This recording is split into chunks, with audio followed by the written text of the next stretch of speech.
1초라도 안 보이면 2, 3, 4, 5, 6, 7, 8, 9, 10 계명에 대한 이야기입니다.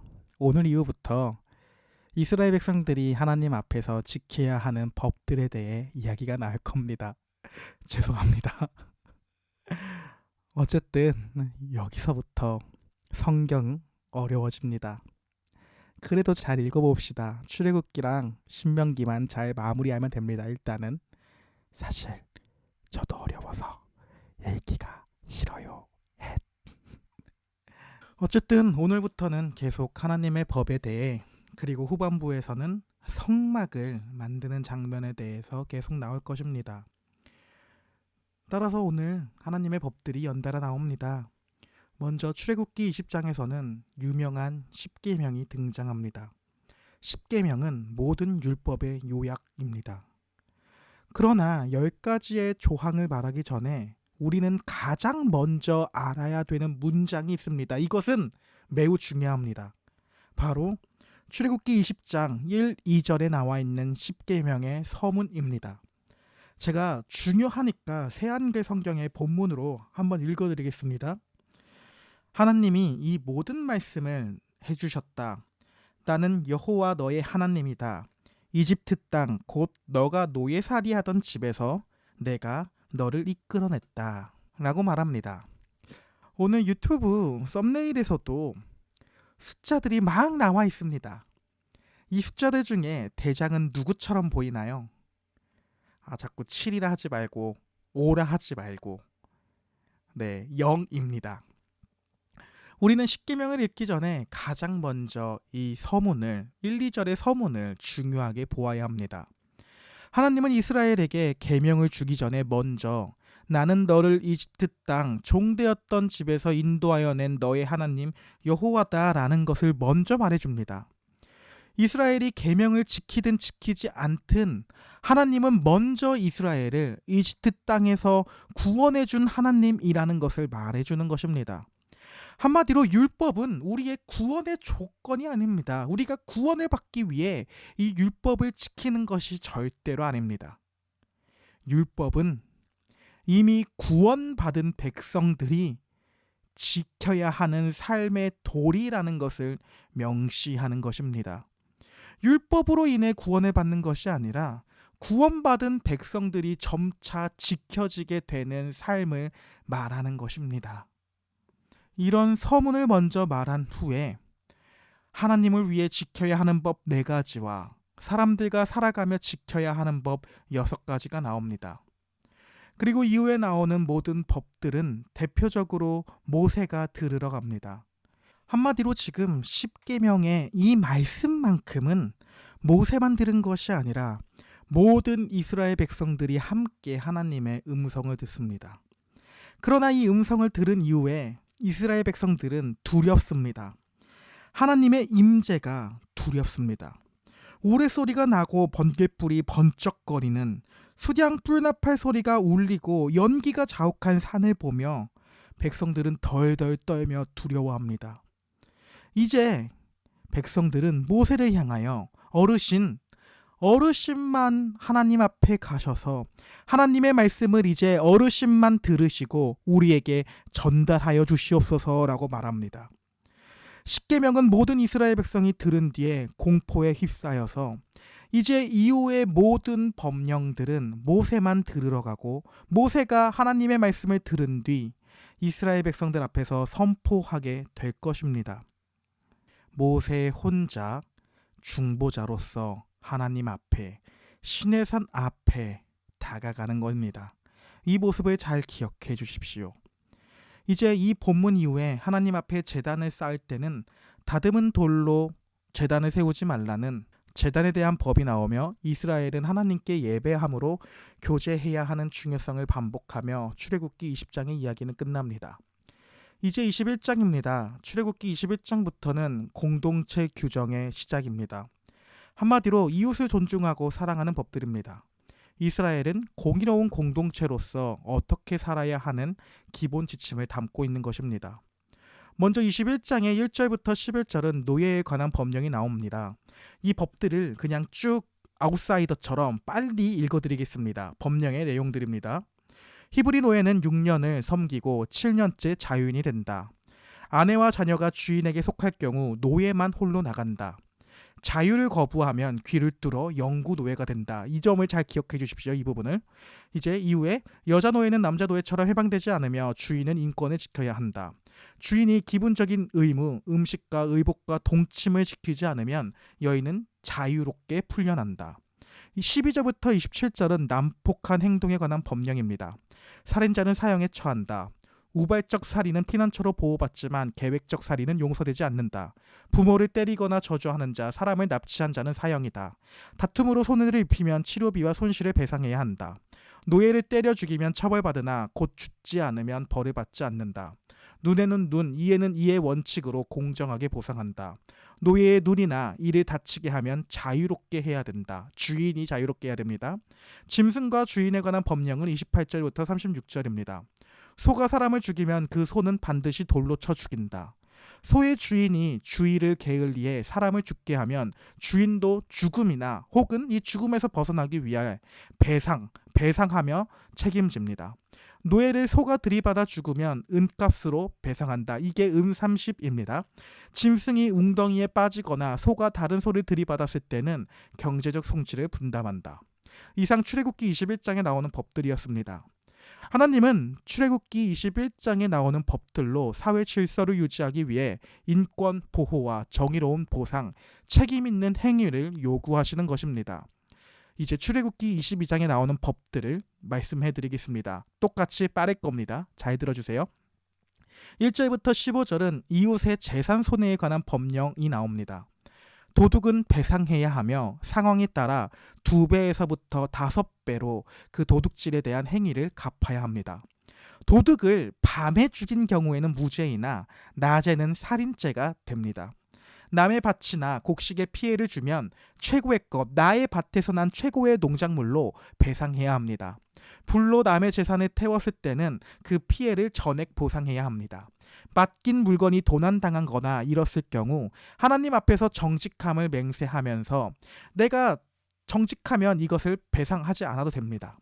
짐승이 죽거나 다쳤을 때는 상황, 그러니까 도난 혹은 함께 있었는지 등에 따라 상황에 따라 책임의 범위가 달라집니다. 16절부터 17절은 젊은 여자를 깨어낸 남자, 한마디로 십계명에서 간음하지 말라는 그 법령이겠죠. 약혼하지 않은 여자를 유혹해 동침했으면 신부값을 내고 결혼해야 합니다. 아버지가 허락하지 않아도 신부값에 해당하는 배상은 반드시 해야 합니다. 18절부터 20절은 마땅히 죽여야 하는 사람들을 말합니다. 마법사와 짐승과 교합한 자, 수간한 자, 다른 신을 섬긴 자는 사형에 처해야 한다고 합니다. 21절부터 27절은 약한 자를 보호하는 법령입니다.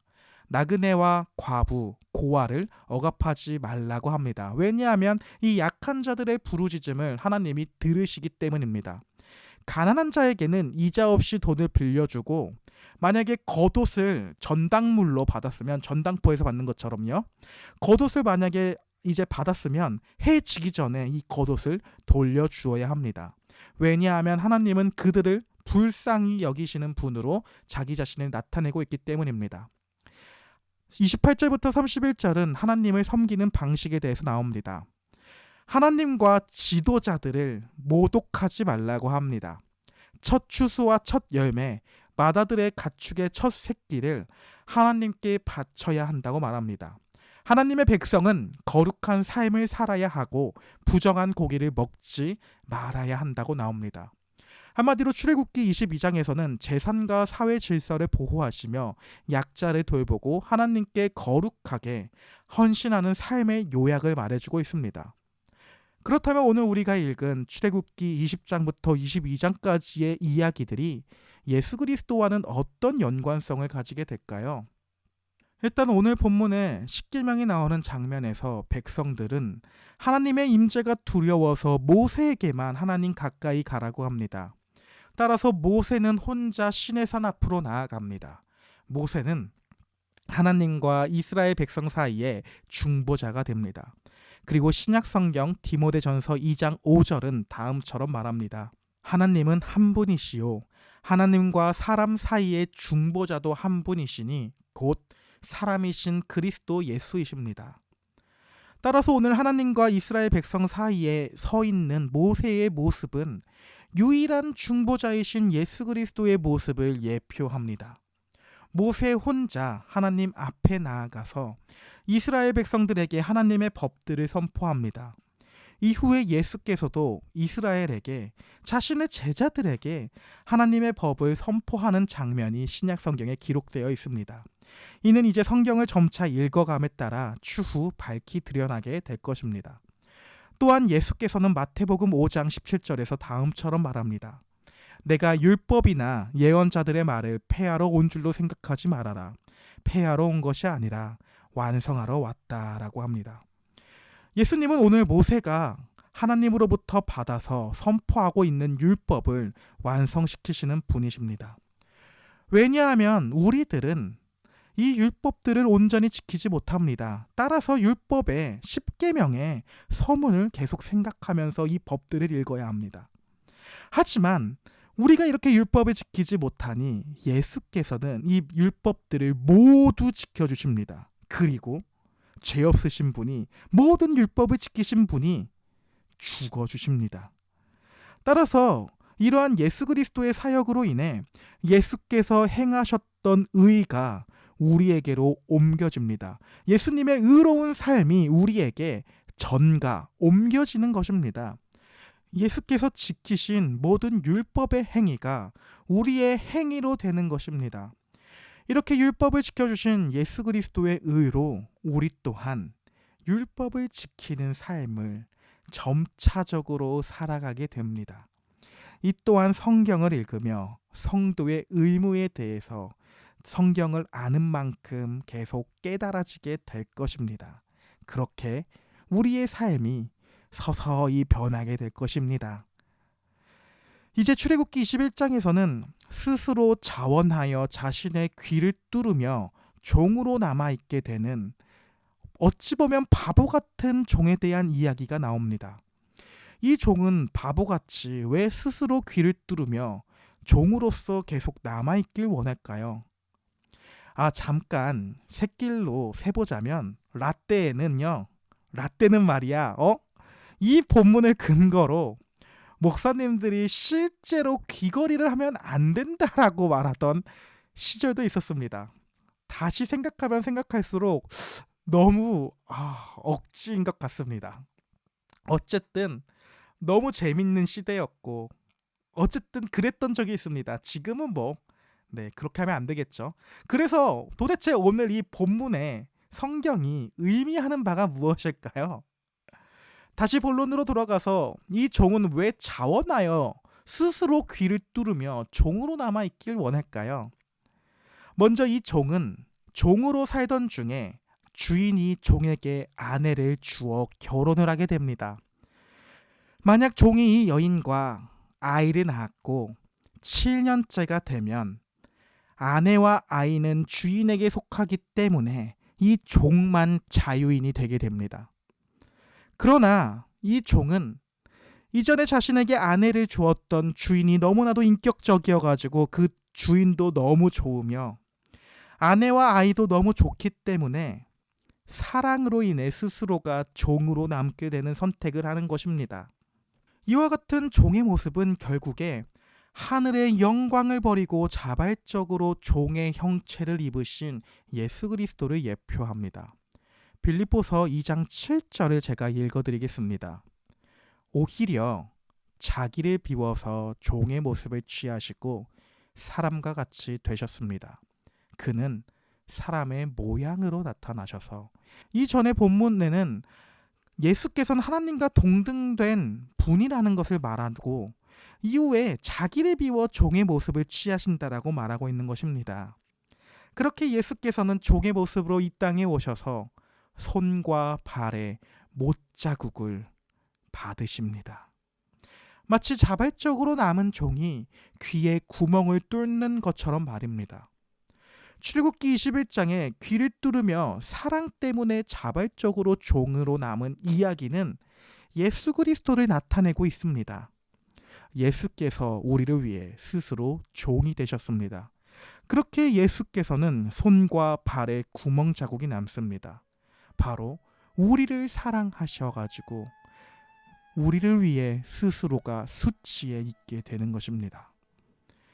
이 외에도 사실 오늘 본문에서는 예수 그리스도와 연관성을 가지는 본문들이 너무나 많습니다. 도피성도 그렇고요. 소가 사람을 받아서 죽이게 될 경우 소의 주인도 죽여야 하지만 죽지 않는 방법에 대해 말하는 생명의 대속 배상법도 그러하고요. 고아와 과부와 나그네를 지키시는 하나님과 예수 그리스도, 이 모든 이야기들이 예수 그리스도와 연관성을 가집니다.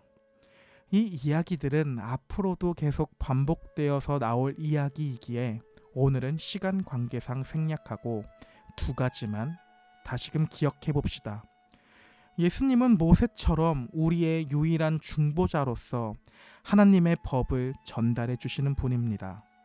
그러한 예수님은 자기 자신을 비워 우리를 위해 종과 같은 형체를 가지십니다. 뿐만 아니라 손과 발에 못자국을 내시면서까지 말입니다. 이렇게까지 우리에게 사랑을 나타내 주시는 예수님을 의지하며 살아갈 수 있는 오늘 하루의 삶들이 될 수 있기를 바랍니다. 파이팅합니다. 이번 한 주 얼마 남지 않았습니다. 잘 달려봅시다. 힘내세요.